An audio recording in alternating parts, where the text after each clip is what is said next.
পয়সা করি খেয়ে ভুল বিচার করবে না, তারা আপনার অবশ্যই ন্যায় বিচার করবে। তিনি স্বাস্থ্য সেবাকে বৃদ্ধি করবেন। বন্ধুগণ, আপনাদের মনে থাকার কথা যে বিএনপি 2001 সালে যখন ক্ষমতায় ছিল, আমি তখন আপনাদের ভোটে নির্বাচিত হয়ে আমি সেই ভোটের কথা ভুলবো না। আপনারা এই এলাকার মানুষ, সারা ঠাকুরগাঁও সদর থানার মানুষ আমাকে সেদিন অকুণ্ঠ ভালোবাসা দিয়েছিলেন।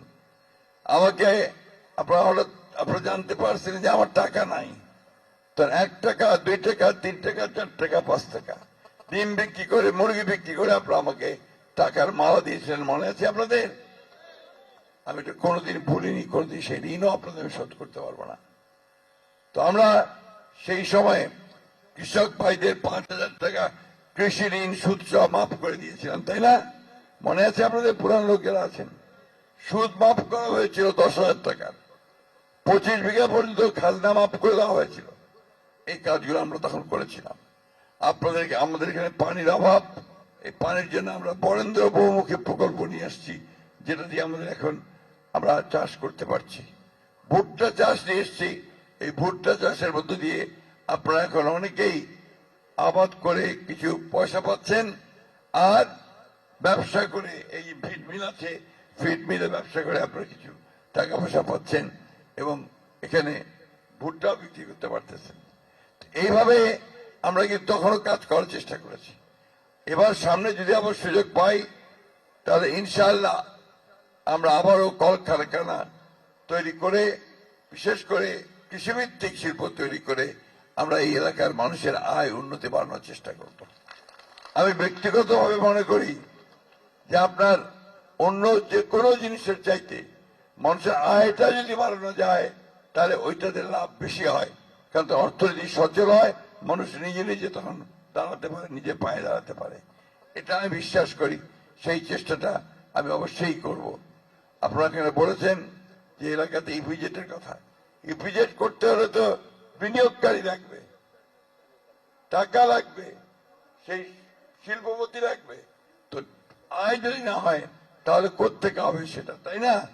তো আসেন আমরা ইনশাআল্লাহ এই ভবিষ্যতে আমরা যদি ধানের শীষকে জয়যুক্ত করে তারেক রহমানের সরকার গঠন করতে পারি, তারেক রহমানকে প্রধানমন্ত্রী করতে পারি, আর আপনারা যদি আমাকে এখানে ভোট দিয়ে পার্লামেন্টে পাঠাতে পারেন, তাহলে ইনশাআল্লাহ ঠাকুরগাঁও শিল্প কলকারখানা, আপনাদের অনেক দিনের দাবি একটা বিশ্ববিদ্যালয়, এখানে মেডিকেল কলেজ এবং আপনাদের ঠাকুরগাঁও বিমানবন্দর চালু করা, এগুলো কাজ ইনশাআল্লাহ আমরা করার চেষ্টা করতে পারব।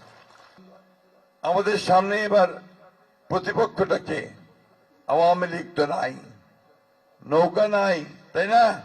নৌকা থাকলে তো মনে হচ্ছে যে একটা মুড ইলেকশন হচ্ছে, এরা বোঝাই যায় না ইলেকশন কেমনে হচ্ছে, আমরা বুঝতেই পারি না, অদৃশ্য কিন্তু আছে।